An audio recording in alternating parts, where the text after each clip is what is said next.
अमित जीत चुका है और हम हार गए। गांव के एक छोटे से पान की दुकान के सामने खड़े शिखर को दिनेश कहता है। शिखर दिनेश की ओर देखते हुए कहता है, अगर हम अभी वापस चले गए तो इसका यही मतलब होगा। दिनेश शिखर की बात समझ जाता है और आगे कुछ नहीं कहता। शिखर हंसते हुए दिनेश से पूछता है, तुम पान खाते हो? मैं पान काफी अच्छा बनाता हूं। यह सुनकर दिनेश के चेहरे पर भी मुस्कान आ जाती है और वो कहता है, 100 करोड़ के मालिक, मुंबई के टॉप बिजनेसमैन में से एक मेरे लिए अपने हाथों से पान बनाना चाहते हैं। यह मौका मैं कैसे जाने दे सकता हूं।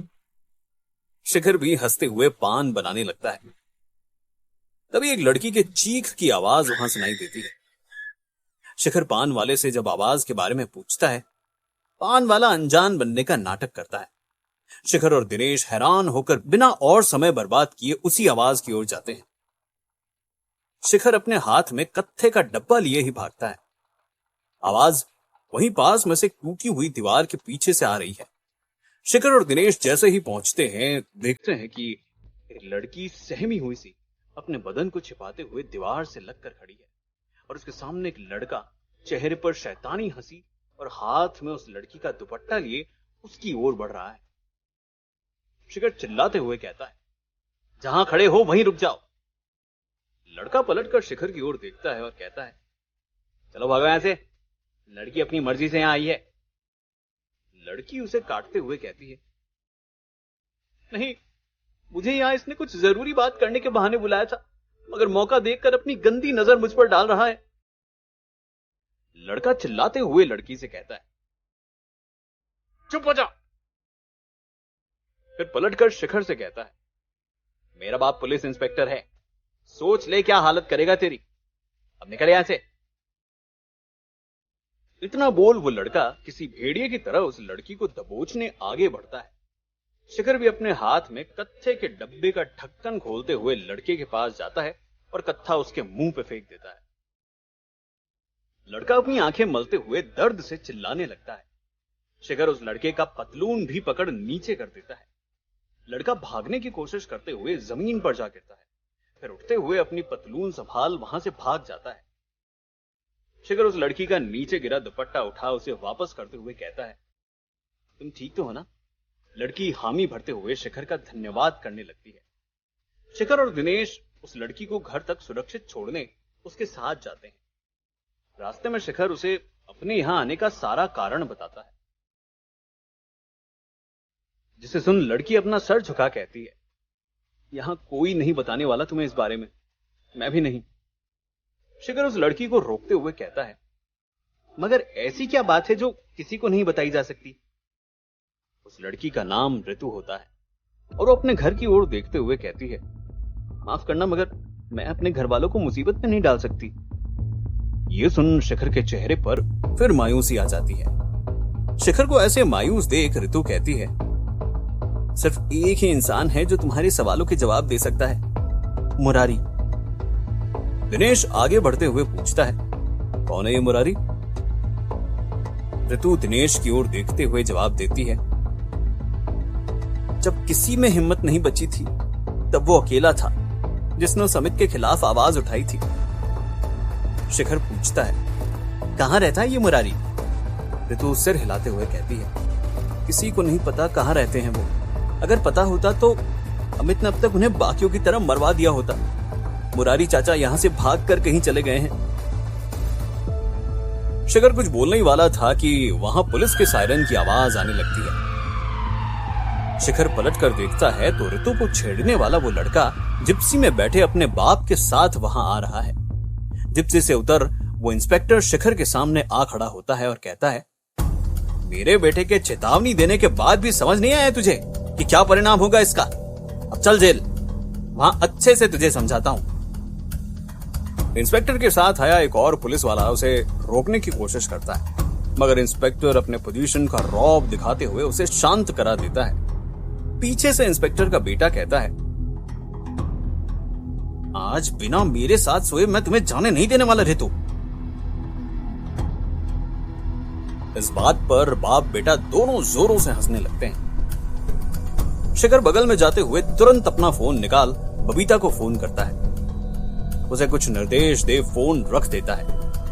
इंस्पेक्टर हथकड़ी लगाने शिखर की ओर जैसे ही बढ़ता है, उसकी पीछे खड़े एक पुलिस वाले का फोन बजने लगता है। पुलिस वाले को फोन पर कुछ निर्देश मिलते हैं और फोन काटते ही वो पुलिस वाला इंस्पेक्टर की ओर बढ़ते हुए कसकर एक थप्पड़ लगाता है। इंस्पेक्टर को कुछ समझ नहीं आता। पुलिस वाला उसके हाथ में हथकड़ी लेकर उसे ही पहनाते हुए कहता है, तुम्हें सस्पेंड कर मुझे इंस्पेक्टर बना दिया गया है। बहुत हो गया तेरा मासूमों पर जुल्म, चल अब अंदर। इंस्पेक्टर को कुछ समझ नहीं आ रहा है।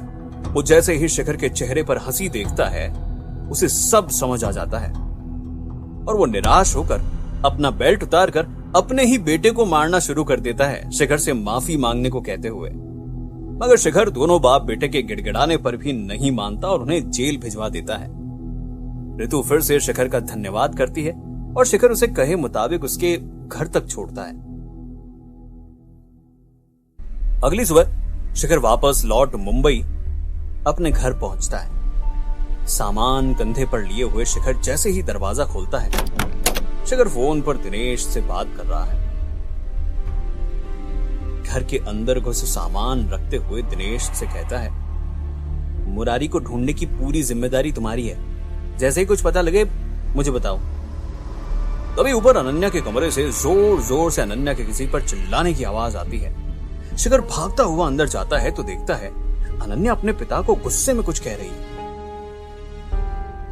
मैंने फैसला कर लिया है, आप जो करना चाहते हैं करें, मैं कहीं नहीं जा रही हूं। मिस्टर शाह उस पर भड़कते हुए कहते हैं, तुम मुझसे इस तरह से बात नहीं कर सकती और इसे छोड़ो और मेरे साथ घर वापस चलो।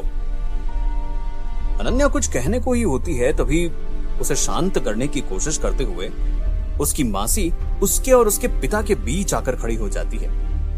मिस्टर शाह की ओर पलटकर मासी भौहें उठाते हुए कहती है, आप शांत होकर यहां से चले जाइए, यही बेहतर होगा। अनन्या का आपको इस तरह पलटकर जवाब देने की वजह क्या है, ये आप भी जानते हैं। तो बेकार जिद पर अड़े रहने की बजाय आप घर जाएं और अनन्या को जब आना होगा वो आ जाएगी। तब तक उसकी देखभाल के लिए मैं हूं यहां।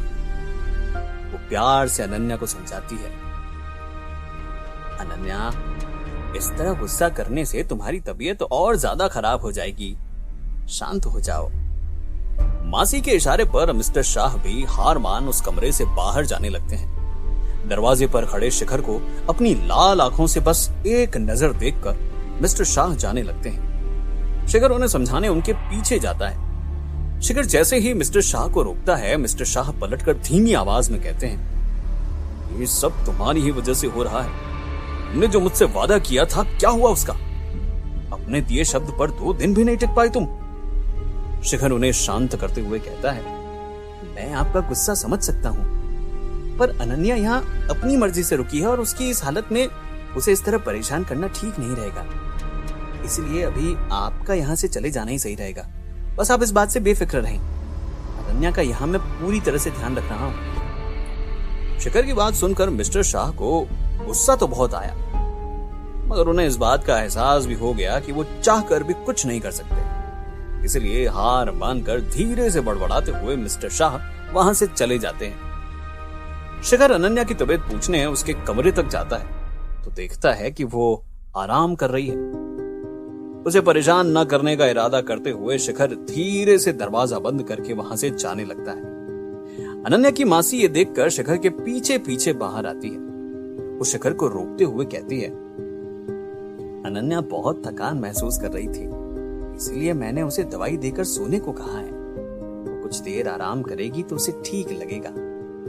मासी की ये बात सुनकर शिखर हामी भरते हुए कहता है, सही किया आपने।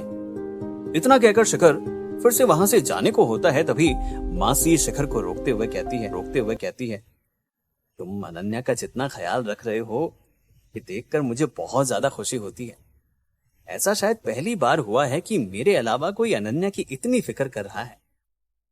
शिखर कहता है, अनन्या आखिर मेरी भी तो दोस्त है और मेरे अलावा कोई और भी होता तो यही करता। अनन्या की मासी दुखी होते हुए कहती है, यही बात कोई उसके पिता को समझा दे तो शायद अनन्या की जिंदगी की सभी मुश्किलें हल हो जाएं।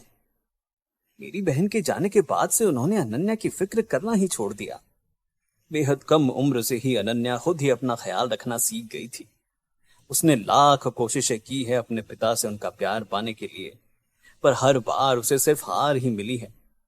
मुझे नहीं समझ आता कि वो अनन्या जैसी प्यारी लड़की से इतनी कठोरता से क्यों पेश आते हैं, वो भी तब जब अनन्या उनके कहने पर अपनी जान तक देने को तैयार रहती है। क्या क्या नहीं किया उसने। मासी इससे पहले आगे कुछ कहती, अंदर से अनन्या की जोर जोर से खांसने की आवाज आती है। मैं देख कर आती हूं, कहते हुए मासी अंदर चली जाती है और शिखर बाहर अपने ख्यालों में उलझा खड़ा रह जाता है। शिखर सोच रहा होता है कि अनन्या ने अब तक कितना कुछ देखा है, पर कैसे उसे मेरे प्रति अपने प्यार को छिपाए रखना पड़ा होगा ताकि उसके पिता उसके साथ बने रहे। शिखर को बार बार मिस्टर शाह के कहे शब्द याद आ रहे हैं कि कैसे उसने अपना किया हुआ वादा तोड़ दिया। शिखर इस उलझन में है कि अगर उसने अनन्या की और मदद की तो उसके पिता उससे और अधिक नाराज हो जाएंगे, जिससे अनन्या को बहुत दुख पहुंचेगा।